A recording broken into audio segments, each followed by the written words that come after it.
world, physically, if you're fortunate to live in a country like we live in, then the freedoms that we lose are the ones we give up. They're not taken by other people in most cases. Now, I know there are exceptions to that where someone, and we don't follow the Constitution anymore, someone here doesn't get other rights, they just get locked up with the way we operate out of our fear of terrorism. But overall, we live in a free society, and so if you're not free, it's you.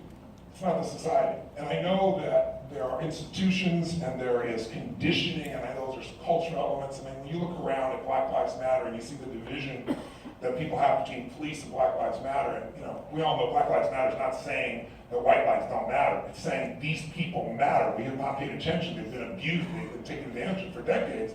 And that doesn't have to make you not support the police either. We live in this world where everybody, it's like in Congress and Senate, it used to be these guys fought like hell all day long, and they went and had a beer together. And so now if you talk to the other side, you're evil, you're the enemy. And that has put us in a place where we're not free. We're not free to even function as a society effectively, in at least our legislative aspect of our society.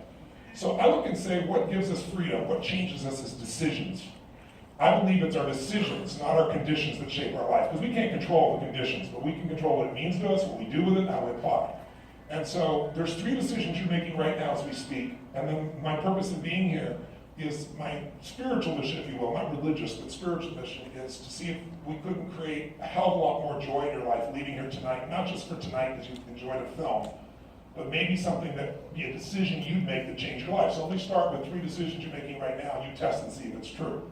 I would suggest that your life is controlled by these 3 decisions, and these 3 are being made unconsciously by most of us. And as long as we're unconscious, we keep making the same decisions, keep having the same patterns of emotion. I always tell people, it's hard to change yourself, but there's nothing wrong with anybody. What I see is patterns.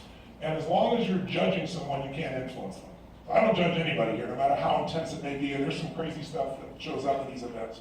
What I look to do is try to understand, and I know it comes from 3 decisions. So the first decision you're making is, what are you going to focus on? Right now in this moment, you're making that decision. You might be doing it unconsciously, letting your brain take over, or you might be conscious. You could be thinking about, is he ever going to shut up? When will he eat or eat? You could be thinking about, I wonder what he's about to say that really he feels this strongly about, that could change my life. Man, maybe it's good that I came here. You could be thinking about the smell of your neighbor sitting next to him so long. There's so many things you could think about. But whatever you focus on, you feel. And it doesn't matter whether it's true or not. If you're supposed to meet your husband or wife at 7 o'clock at night, or your boyfriend or girlfriend, and you get there at 7 and they're not there, what are you feeling? Tell me. It's 7, they're not there, you're there. What do you feel? Quick. Okay, I hear worried and pissed. Pissed is a highly technical term for upset. Okay, so it's only 7, for God's sakes. Let's say though it's 7:30, you've been there since 7. They've not called, they've not texted, they've not shown up. Now what are you feeling? Worried. What are you feeling? Worried. Mostly worried. I still feel angry, pissed off over here too. Some things don't change. What if you've been there since 7, it's 8:30 at night, they've not called and not texted, now what do you feel? Scared, worried, really angry. One woman says, full, I'm not waiting for the bastard anymore. So, whether you're angry or sad, worried or concerned, has nothing to do with the event. It has to do with what you decide to focus on, which is the first decision we make, and the second decision we make is, what does it mean? So if you're focused on they're not here, and what that means is they always do this, they don't give a shit, this is what they always do, then you're going to be very angry, right? If the person is worried, what are they probably picturing? What are they imagining is the meaning of this? Tell me, what do you think it is? If you're really worried, maybe they were in a car accident, right? And if you picture that, you will feel those feelings and it will be real to you. And let's say the person finally shows up at 8:30, they weren't in an accident, they weren't screwing you over, but whatever you focused on in your mind, you felt it and it was true to you. Like, who here has ever been pissed off at somebody because you thought they did something? And even someone else told you they did something, and then you finally confronted them. And then you found out you were totally wrong and you felt like an idiot. Who's ever done this before? Raise your hand. If you don't raise your hand, you lie about other shit too, don't you? You've all done it, right? So our focus determines what we feel, whether it's true or not. You with me? Yes. So controlling our focus, directing it, instead of letting the environment trigger it, might be one of the most important things you can take control of in your life. And you can't do it unless you become aware of the pattern. So I want to give you 3 patterns of just focus. Which of these 3 patterns do you focus on more? And let's just test it. And there's no right or wrong answer, there's no need for embarrassment. But you want to know the truth because the truth will set you free. Right? So here's the first one. Do you tend to focus more on what's missing from your life or what you have? I know you do both, but which one do you tend to spend more time with if you're really honest with yourself? What's missing or what you have? Raise your hand if you focus more on what's missing. Let me see your hands. Keep your hands up, look around the room, you'll see it's the dominant force in this room, which would be appropriate in many ways. How many of you focus more on what you have? More focus on what you have. So maybe a third of the room, 2/3 the other way. Now just use your own logic for a moment. If you're focusing on what's missing, there's a useful part of that because it drives us maybe to do something about it for some people. But if you're always focusing on it, that means you haven't changed it. And if you're always focusing on what you don't have, how are you going to feel? Pretty obvious, not so good. If you're focused on what you're grateful for, in that state, no matter what else is going on in your life, you're going to feel totally different. So that's one pattern. Here's another one. Do you tend to focus more on what you can control or what you can't control? Which one would you say you do? You do both, I'm sure. But which one would you spend more time in your internal system with? What you can or can't control? Which one? Just yell it out. Can. Raise your hand if you focus on what you can control. Okay? Raise your hand if you raise your hand if it's what you can't control. Can't. Okay, we split the room on that. Now watch this. What if you've got a pattern? Most of you don't have both these. Focusing on what's missing and what you can't control. That's what you do regularly. Let's take a third one. Where do you tend to spend more of your time focused? The past, the present, or the future? You do all three, but where does more of your internal time go? Past, memories, present, or future? What is it for you? Raise your hand if it's the past. Raise your hand if it's the present. Raise your hand if it's the future. Now there's no right or wrong answer in these, but let's take 3 of these patterns as an sample. Let's assume that for some reason you're focused constantly on what's missing and what you can't control and your past, which you can't change. What are you going to feel? I'll show you. How many of you, raise your hand if you would, let's do a little survey here. How many of you know someone who takes antidepressants and they're still depressed? Raise your hand. Let me see, show hands. Nice and high if you know someone who takes antidepressants and they're still depressed. So if you look at the room, it's about 30-40% of this room. Why is that? Because when you numb somebody, it doesn't deal with the source of the problem. As long as you're focused on what's missing and what you can't control in your past, you're going to be either angry, sad, depressed, or some circle of the above. So taking control of what you focus on is the first decision. The second decision is, what does it mean? Is this the end or the beginning tonight? Is this person dissing you, disrespecting you? Are they challenging you? Are they coaching you? Or are they actually loving you? And the same activity we can label any way we want. And the label we give instantly produces an emotion, and that emotion is what we act on, which is the third decision. What am I going to do? So if you think someone is dissing you, you're probably going to do something different than if you think the person is loving you. If you think this is the end of a relationship, are you going to treat the person the same way as if you think it's the beginning of the relationship? Yes or no? No way. In the beginning of the relationship, what will you do for this person? When you love somebody, what will you do for them? What? Anything. Come on, guys, what? Anything. They say, could you take out the trash? Like, take out the trash. Whatever it takes, right? But after 7 weeks, 7 months, 7 years, or 70 years, somewhere in that range, someone says, would you take out the trash? You go, what do I look like, your janitor? Right? I don't know what happened to our passion. It disappeared. It's because the relationship became about what could you get. You started measuring instead of what could I give. In the beginning, it was all about giving, and that's what lit you up. Now it's all about measuring. Once you measure, it's a transaction. There's no longer love at its depth there. There may be love, but it's not at its depth. And so it hurts people. So meanings we also are in charge of. And what I do is help people wake up, change their state, see what they can control, see what they do have, take control of their present, which can create a new future. And while we're doing all of that, also come up with meanings that are different than what they were before. The meaning for Dawn that I have been through this intolerable, this ruthless, this vicious experience of life that is so unjust. But by showing her that injustice, or Sienna, that her father, if her father had been who she wanted to be, she wouldn't be who she is today. And there's so much truth in that. The truth pierces people, even when they don't want to hear it. And it frees people. But it starts with me helping them make those 3 decisions differently. What am I going to focus on? What does it mean? What am I going to do? And when you change the pattern of those, it changes your whole life, right? So the most important decision, the reason I came by, that I'd like to plant a seed with you, and I know you won't all gonna run with it, and I don't expect you to. I'm not here to try to lecture you. I'd like to share with you what changed the quality of my life. Because if you'd asked me a year and a half ago, what's your life like? I mean, I'm just like, what are you talking about? It's the most beautiful life. If you asked me, do you suffer? I would say, suffer? I'm an achiever. We don't suffer, right? Come on. Like, achievers don't even get fearful. We get stressed. I always tell people, stress is the achiever word for fear. Because if I follow your stress, it'll take me to what you're most afraid of. So I have found that if you want an extraordinary, like I'll go to seminars and I'll ask people in the room, you got 10,000 people, tell me why you're here, and I'll take samples. And then I'll finally ask people, how many of you came here because you want to take your business to the next level? I have a lot of business owners that come to my company or to my events, and it's like 75% of the room, and they raise their hand, oh yeah, I want to take my business. How many of you came as I'm checking out because you want to transform a relationship or create one or bring passion back to it or heal something? Huge number of hands, like 70% of the room. How many of you came because you want to transform your body, you want more energy, you want to lose weight, you want that vitality back there? A bunch of people raised their hand, people cheering. How many came because you want to earn more money, whatever it is? Oh, so greedy bastards, you want everything out of a few freaking days, right? Yeah. And so then what I do is I begin to create a structure that I want to plant the seed for you of right now. And the structure is, everywhere I go in the world, human beings have different goals, different dreams, different ways of looking at life. It was so beautiful seeing your film, because you did such a beautiful job of showing the best parts of that. But what I really believe that people want is an extraordinary quality of life. All those things, the money, the friendship, the love, the joy, that's all God, that's all towards this extraordinary life. So for lack of a better term, how many of you in this room want, as great as your life is, want more? More joy, or more love, more freedom? Who wants more? Let me see your hand. Say aye. Aye. So if we want more, the question is, how do we get that extraordinary life? Well, the first thing you do is define it. So to me, extraordinary life is life on your terms.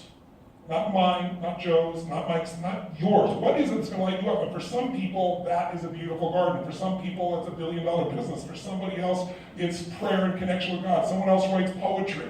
Whatever it is that makes you feel fully alive is what I want for people. And what they need, and what I believe we all need to achieve your definition of an extraordinary life on your terms, is 2 skills. Skill number 1 is the science of achievement. The ability to take what you envision and turn it into reality. This character and this character are masters of it. You've seen what they've done. They can take what they envision, its nothingness, and then create something that touches people all over the world. It's an amazing gift, but you have that same gift. Maybe it's not through film, it's something else, but we have the same gift. How many of you in this room have something in your life today, as an example, that once was a dream or a goal or seemed impossible, and now it's in your life and you might even take it for granted, like your husband or your wife. But how many of you can think of something that once was a dream or goal that seemed impossible, right? So I'm not going to take the time here to show you how you do that, because you already know how to do that. I can show you how to do it faster, because I spent my whole life doing that. The fastest way is model someone who's already achieved it. In other words, if someone took 20 years to figure something out, why would I start over? I want to go pick their brain, find out what's in their psychology, what skill do they have. I want to go get that and save myself a decade, compress decades in a day. That's my focus and dream. But achievement is a science, meaning I just spent 4 years interviewing 50 of the smartest financial people in the world. And I put a book together called Money Master the Game. I used it to feed 100 million people last year, and I got hooked. I'm going to feed another 100 million this year. I'm going to feed 1 billion people for the next 9 years for my partnership in Feeding America, which I'm really excited about. There's a science to making money. It doesn't matter your gender, your background, or your belief structures. If you align with those rules, you will have financial abundance. You won't maybe be a billionaire, but you will be abundant. And if you violate those rules, you're going to have too much month at the end of the money. You're going to have financial pressure. Mm-hmm. Same thing's true with our bodies. We're all biochemically unique, but we all know there's certain things you violate, you're going to have low energy and disease. If you align with certain things, high energy. So that's the science of achievement. The more important skill in my experience of life, our culture does not reinforce. In fact, when I share it to you, it'll say, I waited for this shit? You gotta be kidding me, basically. And that second skill is the art of fulfillment. And most people say the art of fulfillment. Let me achieve the shit I want, I'll handle the fulfillment side. But what's much more rare than a billionaire is a person who's truly happy every day of their life, even when it doesn't go their way. And to me, that's one of the most important gifts or skills of all. Now, what fulfills us, though, I call it art of fulfillment, because it's not a science. What's going to fulfill you, sir, and this woman, even if you're all dear friends or family, is not the same. If you want to know what the universe or God loves, go to the forest. Total diversity. It's nothing like how we try to do things. When you see a straight line, man built it. Nothing in real life is a straight line. It's winding, right? Up and down, all through. So I look around and see what fulfills people is radically different, and instead of being judgmental about it, I'm fascinated. So, for example, I have a friend named Steve Wynn. Many of you know his name probably. He built most of Las Vegas. Mm-hmm. And he started with nothing. His dad died, had $400,000 in debts. He figured out how to pay off all the debts to keep his family going, and then became, this gambling mogul. And so I know Steve really well. I'm having conversations with Steve. And Steve one day calls me up and says, where are you? And I said, I have a vacation home in Sun Valley, Idaho, and he has one too. He goes, I said, I'm in Sun Valley. He goes, I'm in Sun Valley. It's my birthday. Come see me. I said, I'd love to come see you. He goes, hey, when you come, I've got to show you this painting that I have coveted for 17 years of my life, and I just outbid everyone at Sotheby's, and I got it, and you've got to see it. I paid $82 million for this painting. So now I'm driving to his house picturing the Mona Lisa or some Rembrandt, or I don't know what it is, but I'm thinking this has got to be an unbelievable painting. And have you ever gone to an art show and you walk in the art show like New York or LA or someplace and you look in and you go, you're shitting me, right? Because you're not. Dogs playing poker. Exactly.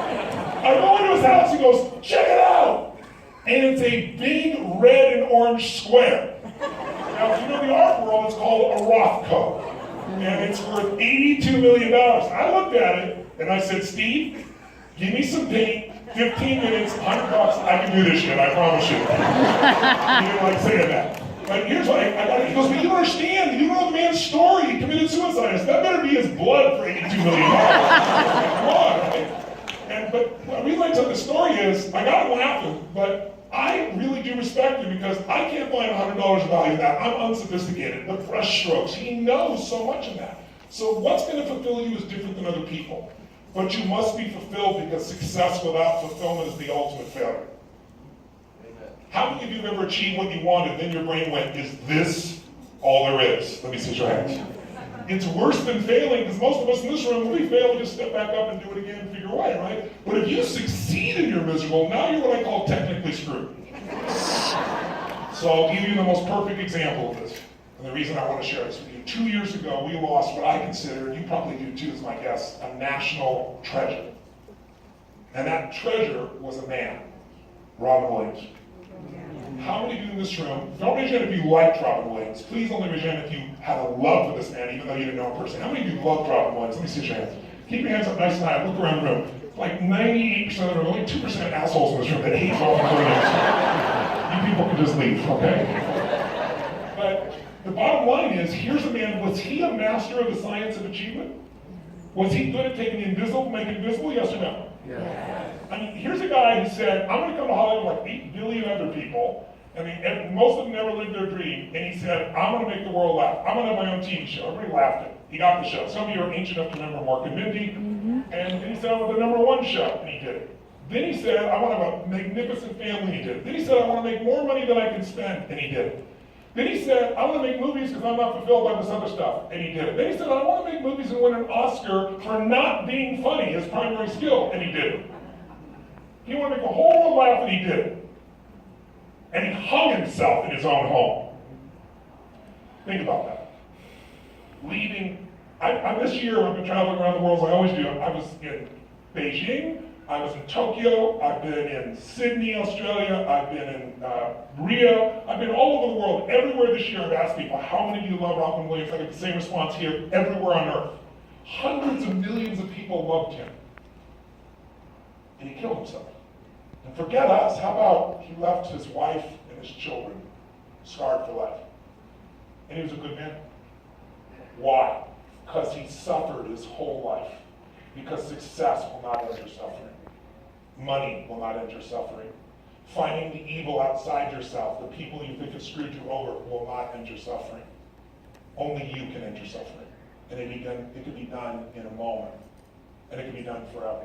Now, not a moment and then it's done, because we have a 2 million-year-old brain. And this brain is not designed to make you happy.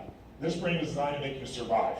So it's always looking for what's wrong. It's always looking for what to protect yourself from. And since there's no saber-toothed tiger, it now worries about what people think of you, as if that's life and death shit. Or where we are financially. Easy for you, Tony, I come from very poor roots, so I understand what that really looks like. I've not forgotten those roots in any way, shape, or form. But I'm here to tell you that if you're in poverty in this country, and I don't want anyone in poverty, you are the 1%.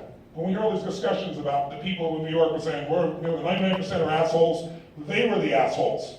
Because if you live in America in total poverty, you're in 1%. Half this planet lives on $2.50 a day. How convenient you are that you consider yourself to be the 99% when you're really the 1%. So I look at that shit and say, fuck you. Wake the fuck up. You are suffering because you're looking for someone to blame for your life as opposed to participating in the solution. Now you people are not even in that line, obviously, but here's what I found.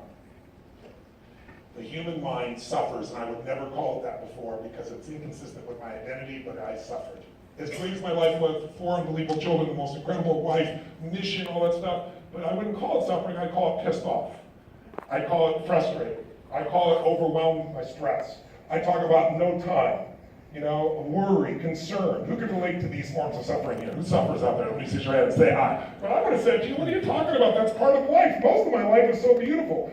And what I did, I was in India with a friend of mine, a really brilliant guy. He says, Tony, you always talk about peak states, right? If you're in a great state, if you have 2 people in a relationship and they're both having a great life and they get together, they have a great relationship. You get 2 people in an okay state, it's going to be an okay relationship no matter how much they love each other. You get 2 people in a shitty state, they're going to stay and do things that are going to hurt this relationship. Who's with me on this, right? So he says, you talk about peak states and low states. What if we talked about there's only 2 states you could be in? And this is what I'm coming to. What if there's only 2 states you're ever in and you're honest with yourself? You're either in a beautiful state, that could be happiness, but not just happiness. If you try to just be happy all the time, it becomes fake. Do you ever smile so much your face hurt? We need variety. So beautiful states could be happiness, it could be joy, it could be playfulness, it could be curiosity, it could be awe, it could be gratitude, it could be passion, it could be drive, it could be hunger. It's any state that when you're in that state, what you do is not just to serve you, what you do is right. It serves you and others. And no one has to tell you when you're in a beautiful state. Or there are suffering states. And suffering states are pissed off, frustrated, worried, concerned, and a lot of them we think are good. I'm just worried about my kids. But it doesn't make your kids closer to you, it doesn't make you more present for them, it doesn't make you happier. And so I left this time a few weeks later and I thought to myself, you know what? I want to live a life where all of me is so fully alive, and I feel like it is, but there's always another level, and if you don't measure it, you can kid yourself. So I said, I'm going to measure myself, and from now on I have a 90-second rule. Here's my decision. Suffering ends now. This brain, the mind, if you let it, will always find things to suffer about. The mind will come up with thoughts. And if you believe your limiting thoughts, you'll suffer. But how many of you have ever thought, I'm going to kill that son of a bitch? Who's ever had that thought in your head before? Well, only 4 of you. We're the rest of you people there. But here's what's interesting. That's not your thought. That thought's been around for millions of years. You're not the first one to be worried that you're not enough, or pissed off, or angry at someone. But you might have said, I want to kill this person in your own mind, but you didn't believe your own thoughts. That's why you didn't kill them. And if we can stop believing our limiting thoughts, everything changes. So here's the drill. If you'd asked me a year and a half ago the most important decision of life, I would have said, who you spend time with is who you become, and the person you pick to love. Your husband, your wife, your boyfriend, girlfriend, whoever it is, influences you more than anything else. I think that's one of the most important decisions still. But my wife and I both agree. The most important decision you could make in life, if you chose to make it, would be to end suffering and live in a beautiful state every day. Someone asked me the other day, how do you explain what kind of person would do what you see in Nice, or was done in Paris last year, or down in San Bernardino, or down in Orlando? And I said, I can't tell you what kind of person would do it. I tell you what kind of person wouldn't do it. A fulfilled person wouldn't do it. A happy person doesn't kill other people and strangers. A happy person doesn't try to steal from other person. A happy person isn't busy trying to figure out how everybody else is fucked up so they can try to make themselves feel good because everybody else is so bad. That's the person who suffers. And they're looking for something to blame to get out of themselves. But they blame everybody else, and then they eventually blame themselves. And blaming yourself doesn't change anything. So here's what I did. I said, okay, what if suffering's going to rise because the mind does that? But what if I started just witnessing it going by and I became entertained by that shit? What if I caught myself and I started to feel that tension or pressure inside and I could figure out how to let it go? And I figured it out this way. I realized that almost all of my upsets were because my preferences weren't being met. What we call how life should be, how people should treat us, how we should be, what you should do, what she should do, what I shouldn't do, all those things are just preferences, and we think they're life and death. Like, if they don't happen, all bets are off, and it's just not true. I actually trained myself to do the opposite of what everything in my nervous system has done for a lifetime, which is never let go and find a way to break through, and I began to realize some problems, they need energy to live. And the more energy you give them, the worse they are. And if you just starve them of the energy, they die, and you are back to be free to yourself. So I'll give you an example, a simplistic example of how this shows up. I went unfortunately, I have my own plane now, but most of my life I've flown overseas, obviously commercially, and I go to Australia. And you fly there, it's 14 hours, and what happens? Well, if you're used to the United States where we are now, you get on the plane, you still have access to the internet, you can do your emails, God forbid you would be separated from Instagram or Facebook for more than a few hours. But when you get on Qantas, at least in those days, you had 14 hours. I have 18 companies, 12 that I actively manage. I have 1,200 employees in 7 different industries outside my educational company. We do $5 billion in business. I tell you that because what do you think the chances are right now that somebody is fucking something up? What are the chances? Tell me, what do you think the chances are? I discovered all I needed to suffer, and I wouldn't call it suffer, I would call it pissed off or frustrated. All I needed was this nearby, and suffering was always available. Someone's gonna text me, someone's gonna email, somebody fucks something up, something doesn't match how I think it should be, right? In my brilliant mind. And I began to realize my happiness is so damn cheap. I'm willing to give my happiness out just if someone doesn't behave the way I think they should. Holy fuck, that's a miserable life. Everything in my life could be beautiful, and then somebody can do the right thing, and I'm like, I can't believe this. And I'd be off for, 15, 20 minutes about that in my head, and then I come back to my happy life, and I go, oh, I've got a beautiful life. I did have a beautiful life, but it wasn't magnificent. I thought it was. So I try to tell someone what a rose smells like who's never smelled a rose, or what an apple or what a peach tastes like who's never tasted one. If you end suffering, there is a level of joy inside you can't imagine, but it's a decision. So you're saying, okay, Tony, I've heard it all. What's the point? Yeah, what's the drill? Here's the drill. Because people in here are suffering, not just because they've missed their 9 o'clock movie. Refunds for all who fun, seriously. So here's how you do it. Step 1 is you have to acknowledge that you're suffering even though it's inconsistent and see where it's happening. How many of you can see where worry, sadness, or frustration, or overwhelm, or stress has caused you to feel suffering inside? How many can see that you do this regularly, not just once in a while? If you do, say aye. Aye. So my first step was to be aware. My second step is to draw a line in the sand, a real line in the sand, and say, this ends with me. Because when I'm suffering, I'm not there for my wife, even though I think I am. I'm not there for my 4 kids at the same level. I'm not even there for myself in that area. And life is too short to suffer. Who's with me on this? Say aye. Aye. So if life is too short to suffer, then my job is to become one of the happiest mothers you can imagine. Beautiful state person. And what that means is, I know this spring's gonna find a problem. So we're going to Australia. Here's a perfect example. What's the problem? I'm going to Australia to talk to 8,000 people about something I totally believe in. I have the privilege to get on a plane and be able to do that and not have to take a boat like somebody had to do centuries ago, right? And so I look at this thing and I'm getting all stressed out. And then they announced for the first time, we have internet. It was like God entered the plane. People stood up and cheered and clapped. I didn't stand up, but I was cheering inside, I'm embarrassed to admit. It was the most amazing thing. Oh my God, I can get all my businesses done. I'm not disconnected, the whole thing's there. What do you think happened within less than 15 minutes? Went down. On a 14-hour flight. After announcing it and it working, it was cut off. And how did people react? They go, oh my God, that was so beautiful. We had that for 15 minutes. Well, this is bullshit. What is this crap? Why don't we have people bitched for 14 hours about this shit? 15 minutes earlier, it was a miracle. Now it's an expectation. So here's your first key. You want to end suffering? Trade your expectation for appreciation and your whole life changes. Trade your expectations for appreciation. Oh my God, I came to your conference and you know what happened to me? You had the worst experience. What was it? I got on a plane to come here and we sat on the runway for 45 minutes and they wouldn't let us off. Can you imagine that? Yes, and afterwards, did you fly like a fucking bird in a plane without having to do shit? Did you watch a movie while you're flying? Birds can't do that shit.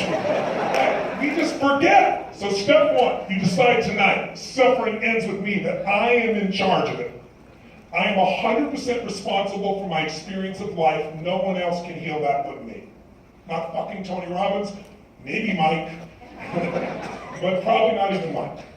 I have to do it, and I get to do it. I get to free myself from all that because I get to realize that this is not natural. It is survival software that's 2 million years old, and most of us update our software on our phones, for God's sakes, much less our brains. So here's what you do. You recognize this, it happens, and I'm going to demonstrate, we're going to do it together in a second, and you break the pattern of it. And the easiest way to break the pattern is to understand where it comes from. So 2 things that I'm done. 3 things create the triggers for suffering.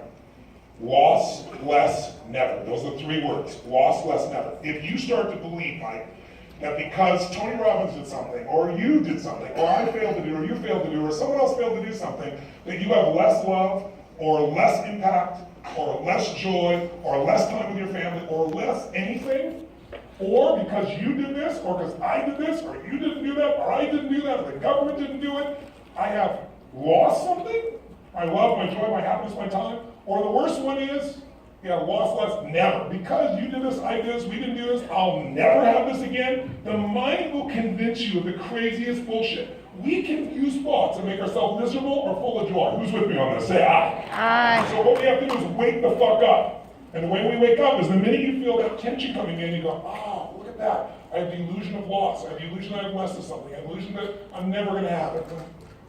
The next thing is there for you right around the corner. So here's what I do. I trade it instantly for finding something I can appreciate. You only suffer because you obsess about yourself. You think it's about other people, but it's about yourself. A woman tells me, I'm suffering, not suffering. I'm stressed because, what's the suffering? Because of my kids. I'm worried about my kids. I said, no, you're really stressed because you think you failed your kids. It's about you. You stop suffering the minute you stop making it about you and you start to raise up. I hear you, I see you, finish it. That was down here, I'm just, you have to finish this. I'm gonna finish it. Let So me here's- finish this up. I'm personally been sitting here experiencing all three, loss, because there's 600 people outside hating me right now. So here's what I can do. I'd like to show you, we'll just do something for 2 minutes and you'll know you can do 2 minutes, something. come on, you can do this, yes?